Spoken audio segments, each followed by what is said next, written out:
नमस्कार, आप देख रहे हैं न्यूज़ वन इंडिया। मैं हूं आपके साथ राजेश कुमार। लखनऊ से खबर है, जहां यूपी बीजेपी ने मिशन 2024 के लिए अब तैयारियों को तेज कर दिया है और नगर निकाय चुनाव के लिए भारतीय जनता पार्टी पूरी तरह से एक्टिव हो चुकी है। बीजेपी सक्रिय बूथ सशक्त मंडल कार्यक्रम करेगी और यूपी के सभी मंडलों में ये कार्यक्रम होंगे। निकाय चुनाव से पहले ये कार्यक्रम किए जाएंगे, इसमें समीक्षा की जाएगी, रणनीति बनाई जाएगी, मंथन किया जाएगा, फीडबैक लिया जाएगा और आगे के टारगेट सेट किए जाएंगे।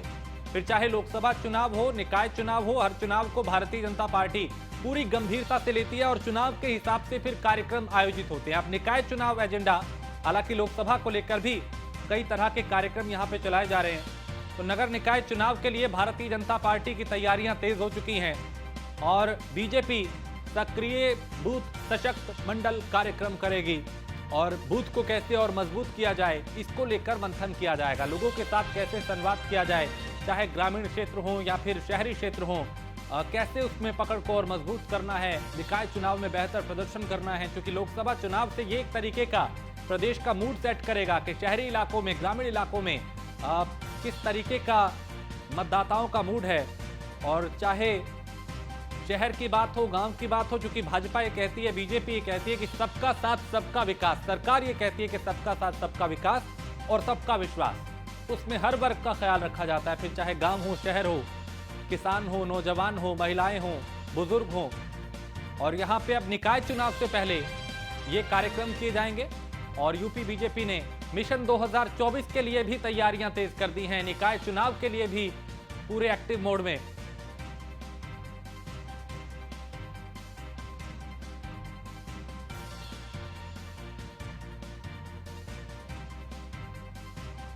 तो यूपी के सभी मंडलों में कार्यक्रम किए जाएंगे।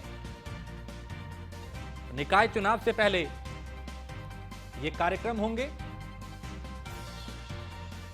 और यूपी बीजेपी ने चाहे मिशन 2024 हो या निकाय चुनाव हो, उसे लेके अब से रणनीति बनना शुरू हो चुकी है। बैठकों का दौर जारी है, मंथन किया जा रहा है, समीक्षाएं की जा रही हैं, कुछ नए कार्यक्रम आयोजित किए जाएंगे जिसमें कैसे बूथ को मजबूत किया जाए, लोगों से संवाद किया जाए, सरकार की उपलब्धियां जनता तक पहुंचाई जाएं, कैसे गांव का विकास किया, कैसे शहर का विकास किया और कैसे चाहे कनेक्टिविटी की बात हो, चाहे सुरक्षा की बात हो, चाहे सुशासन की बात हो, चाहे शिक्षा की बात हो, चाहे स्वास्थ्य की बात हो, इन तमाम क्षेत्रों में कैसे सरकार ने काम किया है, उसको लोगों तक पहुंचाना होगा। ये कोशिश भारतीय जनता पार्टी की। और नगर निकाय चुनाव के लिए पूरी तरह से एक्टिव भारतीय जनता पार्टी। और एस के वाजपेयी इस पे ज्यादा जानकारी के साथ लखनऊ से हमारे संवाददाता एस के वाजपेयी, यूपी के सभी मंडलों में ये जो कार्यक्रम होने वाले हैं, इसके जरिए किस तरह की रणनीति और किस तरह की तैयारी भारतीय जनता पार्टी कर रही है निकाय चुनाव को लेकर? बिल्कुल निश्चित तौर पर, क्योंकि हम देखें तो भारतीय जनता पार्टी लगातार कोशिश कर रही है कि अपने संगठन को मजबूत किया जाए। संगठन स्तर पर लगातार जो बदलाव होने हैं उन बदलावों को किया जाए। हालांकि इन सारी चीजों को लेकर अगर हम देखें तो भूपेंद्र चौधरी दिल्ली भी हो आए हैं और बीजेपी के राष्ट्रीय अध्यक्ष जेपी नड्डा के साथ उनकी मुलाकात हुई थी, सभी विषयों को लेकर उनकी बात हुई थी। और उसके बाद लखनऊ में भी मुख्यमंत्री योगी आदित्यनाथ की अध्यक्षता में कोर कमेटी की बैठक हुई थी, जिसमें दोनों डिप्टी सीएम भूपेंद्र चौधरी खुद भी और साथ ही साथ उत्तर प्रदेश के संगठन महामंत्री धर्मपाल भी मौजूद थे। और कहीं न कहीं सारी चीजों को लेकर बातें हुई थी कि जो संगठन में बदलाव होने हैं, मतलब जो ऐसे पदाधिकारी हैं जिनके पास सरकार और संगठन दोनों जगह का काम है, उन चीजों को कहीं न कहीं एक सामंजस्य के साथ आगे बढ़ाया जाए, उनके कामों का बंटवारा किया जाए। नए जो लगातार भारतीय जनता पार्टी के लिए काम करते रहे हैं, जो मुस्तैद रहे हैं भारतीय जनता पार्टी की,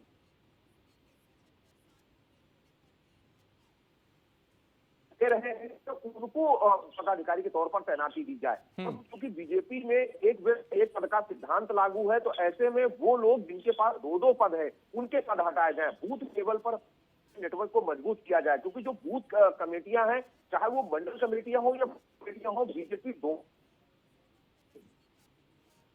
ढंग से अपने संगठन को मजबूती के साथ इन चीजों को रखा जाए, ताकि आने वाले जो निकाय चुनाव है और साथ ही साथ जो 2024 का लोकसभा चुनाव है, उन सभी में बेहतर परफॉर्मेंस पार्टी की तरफ से दी जा सके। तो ये लगातार संगठनात्मक तौर पर बीजेपी को मजबूत करने की जो चीजें हैं वो जारी है। और एक कोशिश भी भारतीय जनता पार्टी की है कि जो दूसरे राजनीतिक दल है, जिसमें खासतौर पर समाजवादी पार्टी है, जो कि प्रदेश का दूसरा सबसे बड़ा विपक्षी दल है, तो उसके ऑप्शन में अपने संगठन को खासा मजबूत रखा जाए, बेहतर ढंग से चीजों को आगे बढ़ाया जाए। और ये कोशिशें लगातार भारतीय जनता पार्टी कर रही है, जिसमें जो ऐसे पदाधिकारी हैं जो लगातार बेहतर परफॉर्मेंस पूर्व के चुनावों में देते रहे हैं, उनको बड़ी जिम्मेदारी देने की योजना है, जिसको लेकर मंथन पूरा हो चुका है। और संभव है कि जिस दिन होली का चूंकि त्योहार चल रहा है और जिस दिन ये छुट्टियां खत्म होंगी, बीजेपी अपनी प्रदेश स्तर की नई जो कार्यकारिणी होगी उसकी घोषणा कर देगी, जिसमें वो पदाधिकारी जो डबल चार्ज लिए हैं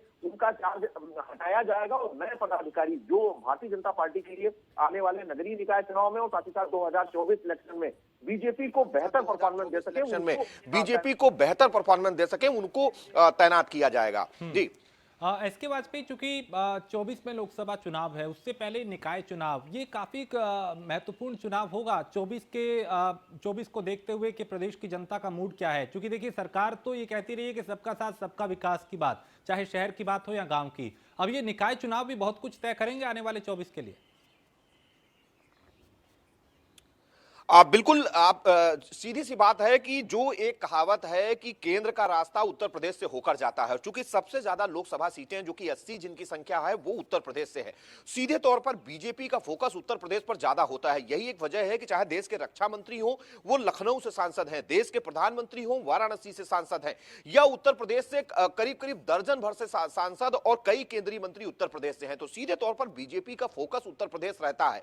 इसके पहले जब प्रधान के चुनाव हुए या बीडीसी जिला पंचायत के चुनाव हुए, उसमें भी बीजेपी ने बेहतर परफॉर्मेंस की थी। चूंकि अब नगरीय निकाय के चुनाव होने हैं जिसमें मेयर शामिल हैं, चूंकि 17 नगर निगम है उत्तर प्रदेश में और 600 से ज्यादा निकाय हैं, तो सीधे तौर पर अगर इसमें बेहतर परफॉर्मेंस होती है तो आने वाले लोकसभा चुनाव में बीजेपी के लिए कहीं ना कहीं रास्ते आसान होंगे और चीजें बेहतर होंगी। क्योंकि जब स्थानीय स्तर से आपको सपोर्ट मिलेगा तो सीधे तौर पर सांसदी का चुनाव हो या विधायकी का चुनाव हो, बेहतर परफॉर्मेंस दी जा सकती है, जिसको लेकर बीजेपी पूरी कोशिश कर रही है कि जो नगरीय निकाय के चुनाव हैं इसमें भी पंचायत चुनाव की तरह ही बेहतर परफॉर्मेंस दी जाए, ताकि आने वाले लोकसभा चुनाव के लिए अपनी जमीन को तैयार किया जाए। उससे पहले संगठन स्तर पर जो बदलाव होने हैं उनको कर लिया जाए। संगठन में वो पदाधिकारी जो लगातार दूसरे चुनाव में बेहतर परफॉर्मेंस देते रहे उनको बड़े पद दिए जाए। बहुत सारे ऐसे भी पदाधिकारी हैं जो लंबे वक्त से काम कर रहे हैं लेकिन उनको कोई महत्व वाला पद नहीं दिया गया, तो उनको भी इसमें समन्वय के तहत उनको भी बैठाया जाए। तो ये बहुत सारी चीजें हैं जिन बिंदुओं को लेकर बीजेपी काम कर रही है, बूथ स्तर पर, मंडल स्तर पर, सेक्टर स्तर पर और जिला स्तर पर, साथ ही साथ प्रदेश स्तर पर नए पदाधिकारियों की तैनाती होनी है और साथ ही साथ 2024 से पहले होने वाले नगरीय निकाय चुनाव को लेकर भी रणनीति के तहत आगे बढ़ना है, जो कि बीजेपी पहले ही बना चुकी है। क्योंकि सभी बैठकें पूरी हो चुकी हैं, दिल्ली दरबार में भी जाकर बीजेपी ने अपने एक्शन प्लान को रख दिया है। लखनऊ में जो वहां से चीजें हुई उसके बाद लखनऊ में कोर कमेटी की बैठक में चीजें डिस्कस हो चुकी हैं। अब आधिकारिक तौर पर ऐलान होना है उन पदाधिकारियों का जो कि अब नई कार्यकारिणी में शामिल होंगे, क्योंकि बीजेपी के प्रदेश अध्यक्ष भूपेंद्र चौधरी और संगठन महामंत्री धर्मपाल के अलावा प्रदेश स्तर की कमेटी में अभी तक कोई बदलाव नहीं हुआ है। चाहे उत्तर प्रदेश के ऊर्जा एवं नगर विकास मंत्री एके शर्मा हो जो कि अब बीजेपी में प्रदेश उपाध्यक्ष भी हैं और साथ ही साथ उत्तर प्रदेश सरकार में मंत्री भी हैं। उसके अलावा सहकारिता मंत्री जेपीएस राठौर हैं जो कि बीजेपी के प्रदेश उपाध्यक्ष भी हैं। हाँ। उसके अलावा नरेंद्र कश्यप हैं जो कि पिछड़ा वर्ग कल्याण के प्रदेश अध्यक्ष हैं बीजेपी का जो पिछड़ा वर्ग मोर्चा है, और साथ ही साथ उत्तर प्रदेश सरकार में मंत्री भी हैं। यानी इनके कंधों पे जिम्मेदारियां बड़ी होंगी और बीजेपी की कोशिश ये है कि एक व्यक्ति एक पद रह जाए। एस के वाजपेयी, आप मेरे साथ बने रहिए, कुछ और खबरों पे भी आपसे जानकारी लेंगे। फिलहाल शुक्रिया, आगे बढ़ते हैं। और उमेश हत्याकांड से जुड़ी इस वक्त एक बड़ी खबर आ रही है, जहां 1 महीना पहले ही उमेश पाल की हत्या की प्लानिंग हुई थी। सूत्रों के हवाले से इस वक्त ये बड़ी खबर आ रही है और अतीक से जेल में मुलाकात ना होने पर इसे टाल दिया गया था। मर्डर का प्लान टाला गया था। यूसुफ उर्फ लतीफ नाम के व्यक्ति को पहले हत्या का ठेका दिया गया था, सुपारी दी गई थी, सूत्र ऐसा भी बता रहे हैं। और यूसुफ ने की थी अशरफ से बरेली जेल में मुलाकात। अतीक से मिलने गया था साबरमती जेल में, लेकिन वहां पे मुलाकात नहीं हुई थी। और यूसुफ पहले भी अतीक और अशरफ के लिए काम कर चुका है, तो बिहार के गैंग के कई मेंबर उसके संपर्क में रहते हैं। नेपाल में भी उसकी अच्छी पकड़ मानी जाती है और अतीक के बड़े बेटे को सीबीआई की पकड़ से दूर रखने में था यूसुफ का बड़ा हाथ। नेपाल में यूसुफ के कई ठिकाने हैं और यूसुफ की तलाश में अब एसटीएफ की टीमें जुटी हैं। बिहार, कोलकाता, नेपाल में कनेक्शन खंगाला जा रहा है। तो इस वक्त ये बड़ी खबर सूत्रों के हवाले से आ रही है, जहां एक और खुलासा हुआ है और अतीक के बड़े बेटे को सीबीआई की पकड़ से दूर रखने में यूसुफ का बड़ा हाथ था और नेपाल में यूसुफ के कई ठिकाने भी हैं। तो यूसुफ की तलाश में अब एसटीएफ की टीम जुटी है। जगह जगह दबिश दी जा रही है, तलाश की जा रही है, छापेमारी की जा रही है। बिहार, कोलकाता, नेपाल में कनेक्शन खंगाले जा रहे हैं। यूसुफ के काम ना करने पर ही उस्मान को काम सौंपा गया था। एसके वाजपेयी इस पे ज्यादा जानकारी देंगे। एसके, उमेश पाल हत्याकांड से जुड़ी एक बड़ी अपडेट आ रही है कि इसमें 1 महीना पहले प्लानिंग की गई थी, लेकिन अतीक से मुलाकात नहीं हुई तो उसे टाला गया। क्या कुछ अपडेट इस बारे में? बिल्कुल निश्चित तौर पर, क्योंकि अगर हम देखें तो एसटीएफ की कई टीमें, साथ ही साथ यूपी पुलिस की 10 टीमें लगातार प्रदेश के विभिन्न जिलों में छापेमारी कर रही हैं। और न केवल प्रदेश बल्कि दूसरे प्रदेशों में भी लगातार छापेमारी हो रही है, चाहे वो पश्चिम बंगाल हो या उसके अलावा अगर हम बात करें दिल्ली, और साथ ही साथ जो नेपाल से जुड़ी हुई जो सीमाएं हैं वहां पर भी लगातार छापेमारी चल रही है। जो अभी तक की चीजें निकलकर सामने आई हैं कि उमेश पाल की हत्या में पूरी तरीके से साजिश रची गई, पहले ही सारे हत्याकांड का जो ब्लूप्रिंट था वो तैयार कर लिया गया था और इन सारी चीजों पर लगातार वर्कआउट चल रहा था। क्योंकि ये चीजें पहले भी एसटीएफ ने बताई हैं कि जो अतीक अहमद है उसके साथ यहां के जो शूटर्स थे वो संपर्क में थे। लगातार जो बैठकें हुई, जो कि बैठकें मुस्लिम हॉस्टल्स में हुई थी, उन बैठकों में भी अतीक अहमद और साथ ही साथ उसका भाई अशरफ लगातार फोन कॉल के जरिए कांटेक्ट में था। और यूपी पुलिस ने यह भी बताया कि वो फोन कॉल व्हाट्सएप पे थी और व्हाट्सएप कॉल के जरिए वो लगातार उन शूटर्स के संपर्क में थे, उनसे बात कर रहे थे। हालांकि जब इसके पहले 1 महीने पहले यूसुफ को इस पूरे हत्याकांड का ठेका दिया गया था, उस दौरान चीजें आगे नहीं बढ़ पाई, इसलिए इस प्लान को आगे किया गया। और जब दोबारा ये पूरी मीटिंग्स मुस्लिम हॉस्टल में हुई, उसके बाद चीजों को आगे बढ़ाया गया है। हालांकि हर बिंदु पर लगातार यूपी एसटीएफ और यूपी पुलिस जांच कर रही है, कोशिश कर रही है कि जितने भी संदिग्ध गिरफ्तार हुए हैं या जो हिरासत में हैं उनसे चीजों को जानकारी ली जाए कि कौन कौन लोग शामिल थे और कहां पर इन सारी चीजों को इंप्लीमेंट करने के बाद वो अपराधी छिप गए हैं। क्योंकि अभी तक अगर हम देखें तो 2 अपराधियों का इनकाउंटर हुआ है, साथ ही साथ कई लोग हिरासत में हैं। तो सीधे तौर पर यूपी एसटीएफ और यूपी पुलिस कोशिश कर रही है कि जल्द से जल्द उन सभी शूटर्स को पकड़ा जाए और इस पूरे हत्याकांड को लेकर किस तरीके से जेल के अंदर से, चाहे वो अतीक हो या उसका भाई अशरफ हो, वो कैसे संपर्क में थे, उनको फोन और बाकी चीजें कहां से मिल रही थी, कौन उनको मदद दे रहा था, यूपी में उनके नेक्सस कहां कहां पर जुड़े हुए थे, कैसे इस पूरे हत्याकांड को अंजाम दिया गया। क्योंकि उसके इस पूरे हत्याकांड में न केवल उमेश पाल बल्कि 2 जो सुरक्षाकर्मी थे उनकी भी मौत हुई है। तो सीधे तौर पर लगातार यूपी पुलिस कोशिश कर रही है, क्योंकि मुख्यमंत्री की तरफ से स्पष्ट निर्देश हैं कि जो भी इसमें शामिल है उनके खिलाफ कठोर एक्शन लिया जाए, तत्काल उनकी गिरफ्तारी की जाए और जो भी कानून सम्मत कार्रवाई है वो उनके खिलाफ की जाए। तो लगातार यूपी एसटीएफ और साथ ही साथ पुलिस की जो टीमें हैं वो पूरे प्रदेश और प्रदेश के बाहर छापेमारी कर रही हैं। अब देखना यह है कि जब और जो चीजें अभी तक निकलकर सामने आ रही उनकी कड़ियां जुड़ेंगी तो उसके बाद किस तरीके से चीजें आगे बढ़ती हैं। बहुत शुक्रिया एसके वाजपेयी इस तमाम जानकारी के लिए। तो अब नए नए खुलासे होने लगे हैं और कहा यह जा रहा है कि उमेश पाल की हत्या की प्लानिंग 1 महीना पहले ही बनाई गई थी, लेकिन अतीक से शूटर की मुलाकात नहीं हो पाई थी और इस वजह से इसे टाला गया था। आगे बढ़ते हैं, लखनऊ से खबर है जहां अखिलेश यादव पार्टी मुख्यालय पे एक बैठक करने वाले हैं और समाजवादी पार्टी की राष्ट्रीय कार्यकारिणी की बैठक को लेकर यहां पे मंथन होगा, चर्चा होगी। बैठक में अखिलेश यादव समाजवादी पार्टी के नेताओं के साथ चर्चा करेंगे। कोलकाता में समाजवादी पार्टी की राष्ट्रीय कार्यकारिणी की बैठक होनी है और ये कार्यकारिणी की बैठक 17 से 19 मार्च के बीच होगी। तो कोलकाता में ये बैठक होनी है और उससे पहले सपा मुख्यालय में आज अखिलेश यादव बैठक करने वाले हैं। इसमें समीक्षा की जाएगी, रणनीति बनाई जाएगी, चर्चा की जाएगी, मंथन किया जाएगा, टारगेट सेट किए जाएंगे। क्योंकि समाजवादी पार्टी भी अब चुनाव से पहले एक्टिव मोड में है। ज्यादा जानकारी स्कंदिता मिश्रा हमारी संवाददाता लखनऊ से देंगी। स्कंदिता, आज अखिलेश यादव लखनऊ में पार्टी मुख्यालय में बैठक करने वाले हैं और राष्ट्रीय कार्यकारिणी की बैठक से काफी महत्वपूर्ण होगी। क्या कुछ होने की संभावना है इस बैठक में?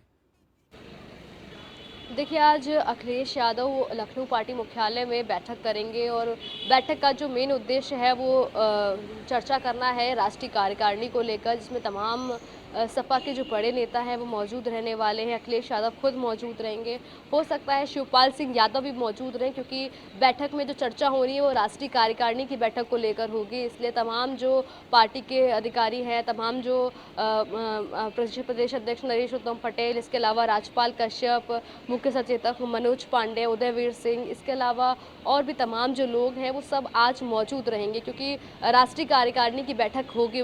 बैठक को लेकर आज चर्चा होगी और राष्ट्रीय कार्यकारिणी की बैठक 17 मार्च से 19 मार्च तक होने वाली है और ये बैठक आपको बता दें कोलकाता में होगी। और कहीं ना कहीं ऐसे कयास लगाए जा रहे हैं कि क्योंकि कोलकाता वो जगह चुनी गई है जहां पर कार्यकारिणी की बैठक हो रही है, तो हो सकता है वहां पर अधिवेशन का मतलब प्रोग्राम रखा हो, अधिवेशन का कार्यक्रम हो। इस वजह से अखिलेश यादव 17 से 19 मार्च को कोलकाता में कार्यकारिणी की बैठक करने वाले हैं। अभी 11 बजे का टाइम दिया हुआ है, 11 बजे तक अखिलेश यादव कार्यालय आएंगे। उसके बाद में तमाम जो पार्टी के और नेता हैं वो यहाँ पर मौजूद रहेंगे। उसके बाद में यहाँ पर चर्चा होगी, रणनीति बनाई जाएगी, किस तरीके से प्लान बनाना है 24 को लेकर। और कहीं ना कहीं जो भारतीय जनता पार्टी का प्लान है उसी की तर्ज पे अखिलेश यादव अपना प्लान सेट कर रहे हैं। उनका भी कहीं ना कहीं लक्ष्य था कि लक्ष्य 80 का, और अभी भी अखिलेश यादव भी 80 को लक्ष्य मानते हुए लगातार आगे बढ़ रहे हैं। और जब से शिवपाल सिंह यादव पार्टी में शामिल हुए हैं, उन्होंने कमान संभाली है, तब से लगातार दौरे कर रहे हैं, लखनऊ में नहीं रुक रहे हैं, लगातार जो 80 सीटें हैं वहाँ पे जा रहे हैं, तमाम जगह जाके दौरे कर रहे हैं। और शिवपाल यादव के साथ साथ अखिलेश यादव और जो पार्टी के तमाम बड़े नेता हैं वो सब भी जो है चौपाल लगाएंगे, जो 80 की जो लोकसभा सीटें हैं और लोकसभा सीटों के जो बड़े नेता हैं वो सब आज बैठक में मौजूद रहेंगे। उनके साथ बैठकर ये चर्चा की जाएगी। चर्चा में डिसाइड होगा कि आगे का क्या प्लान बनाना है, आगे कैसे रणनीति बनानी है, क्योंकि 24 का चुनाव बहुत ज़्यादा इंपॉर्टेंट होने वाला है। और हालांकि सबसे पहले नगर निकाय का चुनाव होगा, तो उसको लेकर भी जो तमाम लोग हैं वो भी हो सकता है आज बैठक में मौजूद रहें। लेकिन जो मेन एम है वो 80 का है। 80 को लेकर लगातार अखिलेश यादव प्रदेश के दौरे कर रहे हैं, तमाम सम्मेलन कर रहे हैं और ख़ास तौर के जो पूर्वांचल का एरिया है वहाँ पर फोकस कर रहे हैं, जिसमें उनके जो तमाम वोट बैंक है उसको साधने की कोशिश कर रहे हैं। जहाँ पर उनके पहले विधायक हार गए थे, वहाँ पर उनका मेन फोकस है कि वहाँ पर क्या कुछ चूक हुई थी, उसको कैसे सुधारा जा सकता है। इसको लेकर शिवपाल यादव रणनीति बना रहे हैं कि किस तरीके से सपा का कोर वोट बैंक मजबूत किया जा सकता है। तो उसको लेकर तमाम जगह चौपाल लगाएंगे, जनसभा करेंगे और जो पिछले सम्मेलन हुए हैं उसके बारे में भी आज अखिलेश यादव बैठक में चर्चा करेंगे और राष्ट्रीय कार्यकारिणी को लेकर भी चर्चा करेंगे। आपको बता दें, शिवपाल यादव जब से पार्टी में आए हैं तब से अखिलेश यादव के कई सारे डिसीजंस जो हैं वो म्यूचुअली हो रहे हैं, डिसाइड आपस में बैठकर डिसाइड कर रहे हैं और कोई भी ऐसा डिसीजन नहीं ले रहे हैं जिसकी वजह से पार्टी को कोई भी नुकसान हो।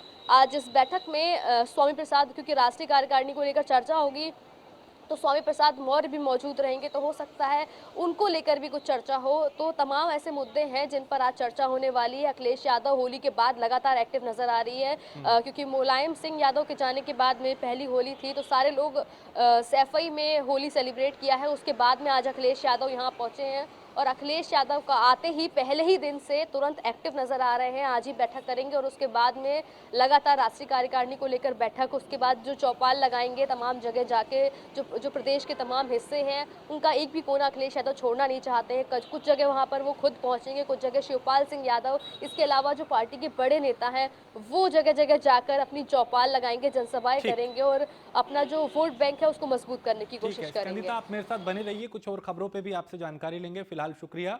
और जिस तरीके की जानकारियां आ रही हैं उसमें यही पता चल पा रहा है कि अब समाजवादी पार्टी भी पूरी तरह से एक्टिव है और 2024 मिशन की तैयारी में समाजवादी पार्टी जुटी हुई है। बीजेपी तर्ज पर सपा ने भी अब रणनीति बनाई है और लोकसभा सीट पर बड़े नेताओं की जनसभा होगी, जिसमें अखिलेश यादव, शिवपाल यादव चौपाल और जनसभाएं करेंगे। इसके अलावा पार्टी के कई बड़े नेता इस तरह की सभाएं करेंगे, चौपाल लगाएंगे और कोशिश ये कि जनता के बीच में जाके उन्हें साधा जाए, अपने पाले में लाया जाए।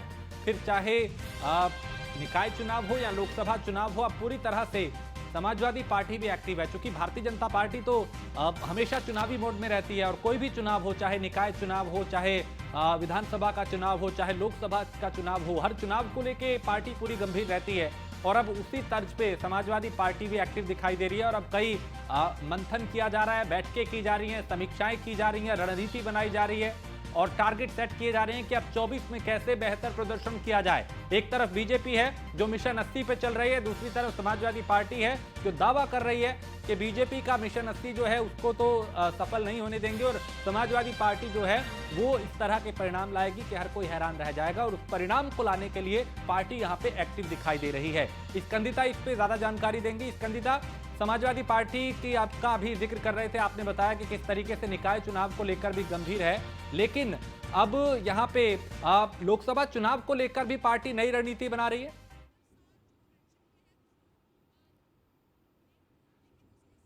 तो मेरी आवाज स्कंदिता तक नहीं जा पा रही, कोशिश करेंगे संपर्क हो उनसे और फिर वो विस्तार से बता पाएं कि इसको लेकर किस तरह की रणनीति अब समाजवादी पार्टी बना रही है, क्योंकि अब जो बड़े नेता हैं, चाहे अखिलेश हो, शिवपाल हो, वो पूरी तरह से यहाँ पे चौपाल कहीं लगाएंगे, कहीं पे जनसभाएं करेंगे और कहीं पे लोगों के बीच में जाके उनसे संवाद स्थापित किया जाए।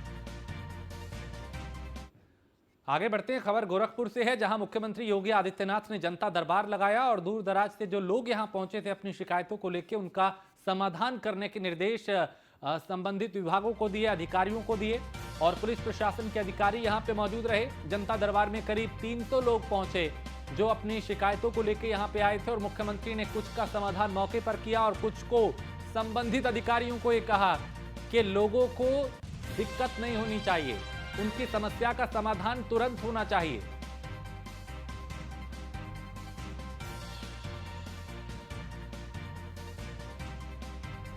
और मुख्यमंत्री जब भी गोरखपुर आते हैं तो इसी तरह से जनता दरबार लगाते हैं, जनता दर्शन करते हैं और लोगों की समस्याओं को सुनते हैं, उनका समाधान करते हैं। लोग भी दूर दूर से मुख्यमंत्री के पास पहुंचते हैं क्योंकि जब कहीं समाधान नहीं होता तो उनको इसी दरबार में आखिरी विकल्प नजर आता है और यहाँ पे उनकी जो शिकायतें हैं उनका समाधान भी होता है। और बॉलीवुड अभिनेता सतीश कौशिक का निधन हो गया। 66 साल की उम्र में सतीश कौशिक ने अंतिम सांस ली। सतीश कौशिक के निधन से हर तरफ शोक की लहर है, चाहे वो सोशल मीडिया हो या फिर बॉलीवुड के तमाम जो कलाकार, कोई ट्वीट कर रहा है, कोई सोशल मीडिया पे श्रद्धांजलि अर्पित कर रहा है, कोई अपने अनुभव को साझा कर रहा है उनके साथ, क्योंकि सतीश कौशिक जाने माने अभिनेता, डायरेक्टर वो रहे हैं और एक दिन पहले होली खेलते हुए उनकी तस्वीरें सामने आई थी और अगले ही दिन यानी आज सुबह ये खबर आई जिससे हर कोई सकते में था। और कल उन्होंने कई तस्वीरों को सोशल मीडिया पे शेयर किया था होली खेलते हुए, उसमें जावेद अख्तर थे, उसमें कई कलाकार थे। आज अनुपम खेर ने ट्वीट करके ये जानकारी दी और एक लंबा सफर जो था उनका फिल्मी जगत में, उनका जो योगदान है उसको हर कोई याद कर रहा है। कॉमेडी के लिए वो जाने जाते थे और हर तरह के रोल में उन्होंने अपने अभिनय के साथ, अपने जो उनको रोल मिला उसके साथ इंसाफ किया और आज ये शख्स जो कल तक होली खेल रहा था वो आज इस दुनिया को अलविदा कह गया। लोग उन्हें श्रद्धांजलि दे रहे हैं।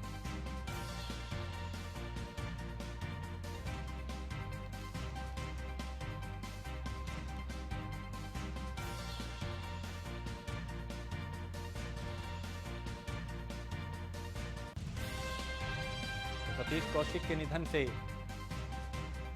फिल्मी जगत में भी शोक की लहर है और सोशल मीडिया पे भी जो लोग हैं उन्हें श्रद्धांजलि दे रहे हैं। मुख्यमंत्री ने भी ट्वीट किया कि प्रख्यात अभिनेता एवं फिल्म निर्देशक श्री सतीश कौशिक जी का निधन अत्यंत दुखद तथा फिल्म जगत की अपूर्णीय क्षति है। ये ट्वीट मुख्यमंत्री योगी आदित्यनाथ ने किया। अगली खबर मेरठ से है जहां मामूली विवाद पे दो पक्षों में मारपीट हो गई, पथराव और फायरिंग तक की नौबत आ गई और इसका वीडियो जो है वो वायरल हो रहा है। दबंगों ने शराब के नशे में यहां पे हुड़दंग किया, तांडव मचाया, मारपीट की गई, महिला समेत कई लोगों को घायल किया गया और उन घायलों को अस्पताल में भर्ती कराया गया है। हस्तिनापुर थाना के पंडला गांव का यह मामला और गुंडों ने शराब के नशे में यहां पे हुड़दंग किया, मारपीट की। मारपीट में महिला समेत कई लोग घायल हुए जिन्हें अस्पताल में भर्ती कराया गया। मारपीट का वीडियो सोशल मीडिया पे भी वायरल हो रहा है। तो यहां पे देखिए लाठी डंडों से एक दूसरे पे वार किया जा रहा है, पथराव किया जा रहा है, हंगामा भी सड़क पे किया गया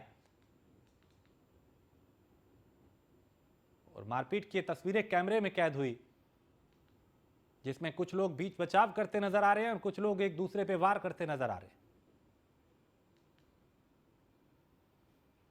गांव में घटना हो गई आज सुबह से, क्या नाम विपिन सरोज प्रसादी, उसने सुबह से आज दारू पी रखी थी। पुलिस में नौकरी करते हैं, वो नौकरी से आए हुए हैं छुट्टी। आज सुबह से उन्होंने दारू पी रखी थी, वो झगड़ा करने की कोशिश कर रहे थे बार बार, और फिर उन्होंने बाद में आकर हमने उन्हें कुछ नहीं बोलना, उन्हें मोहल्ले के आदमी ने समझाया, वो नहीं बनती। फिर लड़कों को इकट्ठा करके हमारे घरों में घुस गए और औरतों को मारा और हमें सबको मारा लाठी डंडों के साथ, हथियारों के साथ। कितने लोग थे? तकरीबन 30-40 आदमी थे। तो कितने लोग घायल हुए? घायल 5 आदमी घायल हुए। पुलिस की ने रिपोर्ट दी आपने? जी, पुलिस को दे रही थी? रिपोर्ट तहरीर दी है। और खबर गाजियाबाद से है, जहां एक 30 साल के युवक की हार्ट अटैक से मौत हो गई। डीजे पे नाचने के दौरान युवक को हार्ट अटैक आया और गाजियाबाद के मोदी नगर की लक्ष्मी नगर फफराना की ये घटना है। इन दिनों इस तरह के मामले लगातार बढ़ रहे हैं, जहां पे युवाओं में भी हार्ट अटैक के जो शिकायतें हैं वो ज्यादा बढ़ती हुई दिखाई दे रही हैं। कहीं पे डांस करते वक्त, कहीं पे जिम करते वक्त, कहीं पे अलग अलग एक्टिविटीज के दौरान इस तरह के मामले बढ़ रहे हैं, जहां युवाओं में भी हार्ट अटैक जो है वो बढ़ने लगा है। 30 साल के एक युवक जिसे हार्ट अटैक आया, उसकी मौत हो गई। परिवार में मातम पस रहा है। डीजे पर नाचने के दौरान युवक को हार्ट अटैक आया और युवक ने दम तोड़ दिया।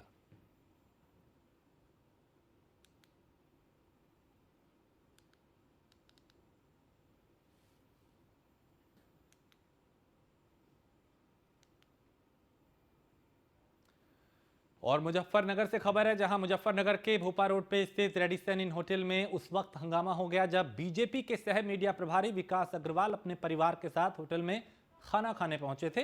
बीजेपी नेता विकास अग्रवाल का आरोप है कि उनके साथ होटल मालिक के बेटे और स्टाफ की तरफ से अभद्रता की गई और अभद्रता का मामला कुछ ही देर में तूल पकड़ने लगा। देखते देखते बीजेपी के कई पदाधिकारी कार्यकर्ता यहां पहुंचे और हंगामा शुरू कर दिया। मौके पर पहुंची पुलिस ने दोनों पक्षों को समझाने की कोशिश की, लेकिन मामला बढ़ता चला गया।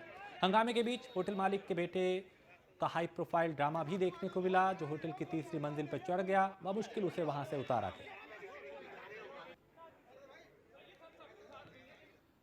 और यहां एक छोटे से ब्रेक के लिए रुकेंगे। ब्रेक के उस पार कुछ और खबरें।